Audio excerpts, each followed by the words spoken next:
نو په پېښور کې او په بونیر کې او په سوات کې دا پروجیکټ روان دی. په مخکې دا تقریبا څلورم کال دی اوس د دې پروجیکټ کلوزینګ دی. نو څلور کاله مخکې چې کله د IRC دا پروجیکټ په پاکستان کې کوو نو په هغه وخت کې په پروینشل هیډ کوارټرز کې د هغو سره NOC وه. نور په ډسټرکټس کې د هغو سره NOC نه وه. نو په بونیر کې او په سوات کې هغو ته د پارټنر ضرورت و. هغوی هغه اډورټایز کړل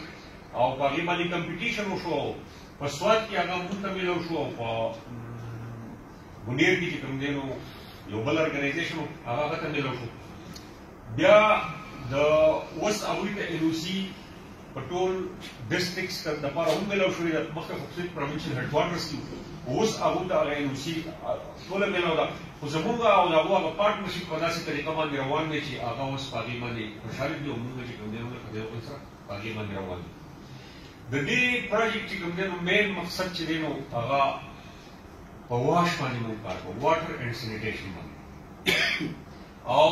واټر اینډ سینیټیشن حقایق ته فرض که زمونږ په دې ملک کې تاسو وګورئ نو داسې خو هر یو ملک چې دی زمونږ په ملک کې یا هر یو پهلو چې دی نو په هغې کې مسایل شته دی. خو دا بعضې داسې بیسک مسایل دي چې په دې کې زمونږ خپل لاس هم ډېر زیات دی چې مونږ یې په خپله باندې هغه خرابوو. او که فرض که مونږ په خپل لیول باندې یا اګاهي په مونږ کې راشي نو ډېر څه مسلې دي چې هغه مونږ لکه ټیک کېدی شي. که مونږ په هغې باندې لږ فکر وکړو نو هغه حقایق چې کوم دي د واټر په حواله باندې نو د واټر سکیرسټي چې کومه ده دا لکه کله چې پاکستان جوړېدو نو په هغه وخت کې تقریبا 6000 مکعب میټره چې کوم دی نو پیکس اوبه موجوده وه زموږ سره. اوس هغه اوبه چې کومه راغلې ده نو هغه تقریبا د 1000 نه کمه ده. او پاکستان په هغو 10 ملکونو کې دی په دنیا کې چې په هغې کې د اوبو انتهایي شارټیج دی. داسې که مونږ فرض که د هغې چې کوم دی نو لکه نور لږ تفصیل ته لاړ شو نو په پاکستان کې د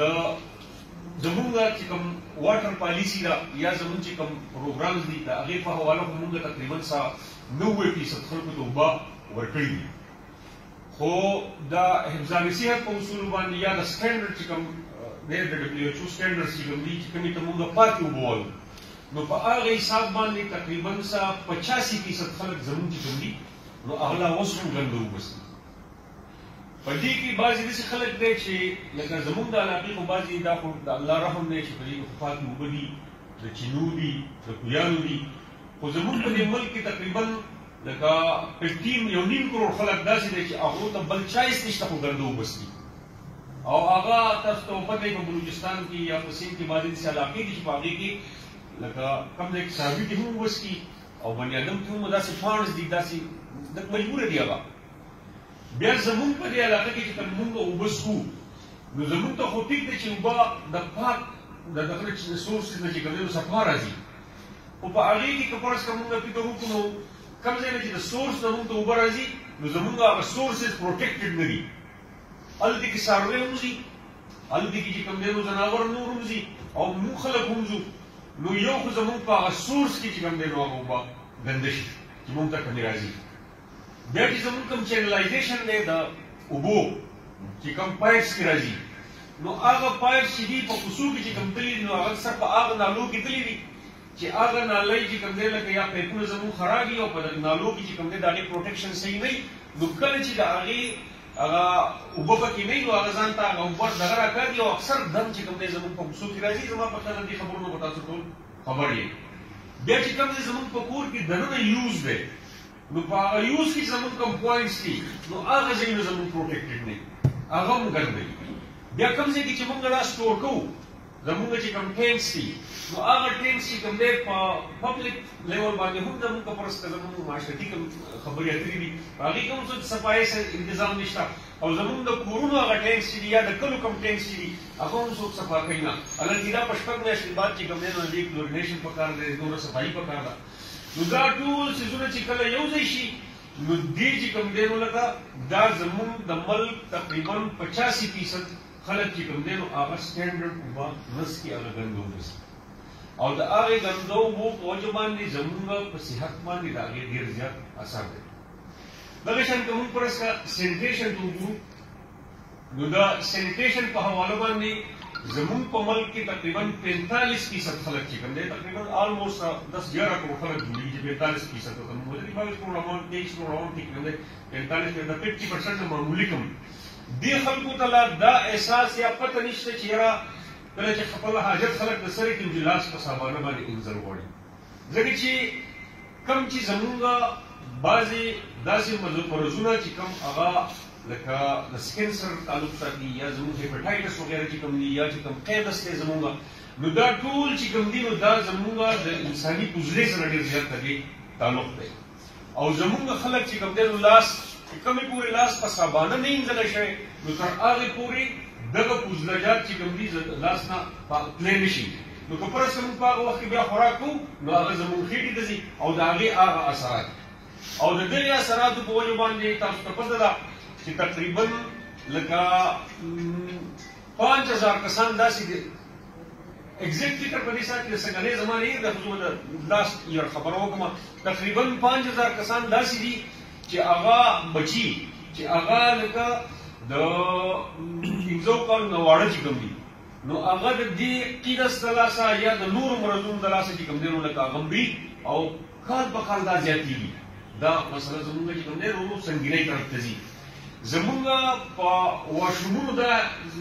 پوزیشن دی زه د سوال خبره نه کوم بلکې زه د پاکستان په حیثیت په دغه باندې خبره کوم اوورال چې زمونږ چې کوم دی نو لکه په هرو 3 سکولونو کې په 2 سکولونو کې چې کوم دی واټر سپلای نشته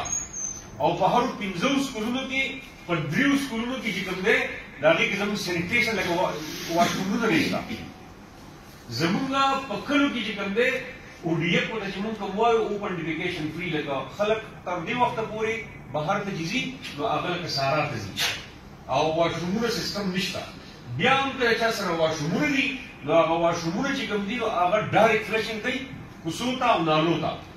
نو بجای د دې چې موږ لکه هغه لکه د هغې نه ښه هیزرډ ښه مسایل پیدا کېږي او د هغې هغه الټیمیټ چې کوم دی نو فاینل ډسپوزل پوینټ چې کوم دی نو هغه زمونږ دا سیندونه او زمونږ خوړونه هغې ته راوځي هغه زمونږ لکه تاسو ته پته ده په دې خبره باندې هغې باندې لکه دغې دغه شان زمونږ د افزان صحت چې کوم لکه مسایل دي د مطلب خزله چې کوم ده نو تقریبا په پاکستان کې 23% خزله چې کوم دی نو لکه ټولېږي او 77% خزله چې کومه ده دا نه ټولېږي په هغې کې بیا په 56% دا بیا په اربن ایریا کې غونډېږي او 6% چې کومه ده دا په رورل ایریاز کې او په دې کې بیا چې کوم دی نو زیاتره میونسپلټیز چې کوم دي نو هغه لکه 50% هغه خپله خزله غونډوي او دا نور خلک چې کوم دی نو لکه په دې کې دا 6% چې ما کوم ویم دا بعضې هغه ادارې دي لکه فرض کړه بحریه ټاون شو یا داسې کوم ارګنایزډ چې کوم دغه دي دا ډیولپمنټ اتارټیز دي نو هغې کې هغه سیستم شته ادروایز د خزلې د غونډولو سیستم زموږ په ملک کې ورونه سره شته دی نه بیا چې موږ کله غونډوو نو هغې فاینل ډسپوزل پوینټ زموږ سره نه ده هغې د ریسایکلینګ یا د ریپروسیسینګ سیستم هم نشته نو هغه چې کوم دي لکه دا موږ یا سیند ته ولو یا چې کوم دي نو لکه داسې ځای ته ولو چې د هغې نه نور ریزلټس پیدا کړي نو په دې هر څه چې کوم دي نو دې په موږ په دې صحت باندې او زمونږ په اکانومي باندې ډېر زیات اثرات دي او دا چې کوم دي لکه دا موږ ته چې کوم دي لکه زمونږ چې کوم تقریبا لکه د په پاکستان کې 112 ارب روپۍ چې کومې دي دا زمونږ په هیلث ریلیټډ ایشوز چې کوم واټر بارن ډیزیزز دي دا په دې باندې لګي دا د لاست ایئرز فیګرز دي او یوازې په ډایریا باندې چې کوم دی که نه زمونږ 88 ارب روپۍ لګي په ډایریا باندې چې کوم زمونږ لکه دغه دی بیا د هغې نه بعد زمونږ لکه د هغه پیسې چې کوم زمونږ د عوامو په هغې لګي فرض کړو چې یا په مټه کې دی یا په کالام کې دی یا په هغې کې ماشوم نه جوړه شو او هغه ماشوم دلته راولي دغه ته د اسپتال ته راشي سیلو ته نو د ده سره څومره کسان بېکاره کېږي او بیا د ده سره چې کوم ډاکټر راځي او د ده سره چې کوم خلک راځي دا لا بیا د هغې نه علاوه ده د دې یو نو د دې هم لکه د صحت په حواله باندې اثر دی هم په معاشره باندې د اکانومي اثر دی مونږ چې کوم دی نو لکه په دې کې داسې دي چې زمونږ لکه ډېر خلک هغه سټنټ هغه د وزن زمونږ د ماشومانو کمي زمونږ د ماشومانو هغه قد چې کوم دی کمي دا هر څه اثرات چې کوم دي دا د دې سره د هغې ډېر زیات تعلق دی. نو په دنیایي لیول سره هم او په ملکي لیول سره هم دا یو پروګرام دی چې دا څیزونه مونږ او په دې کې زمونږ ډېر زیات غټ کردار دی لکه په خپله مونږ دا کمولی شو. لکه مثلا ما تاسو د اوبو خبره وکړه که فرض کړه مونږ سورسز ټیک کړو یا مونږ لاس انځل فرض کړه شروع کړو په سامان باندې د حاجت ترسره کېدو نه بعد نو په دې کې زمونږ چې کوم دی نو لکه تقریبا 40% مرضونه چې کوم دي د واټر بارن ډیزیز هغه ټیک کېدی شي. نو که په 100% کې 40% مرضونه ټیک شي دا یو غټ اماونټ دی چې هغه صرف زمونږ د خپل لاسه دا مونږ کولی شو.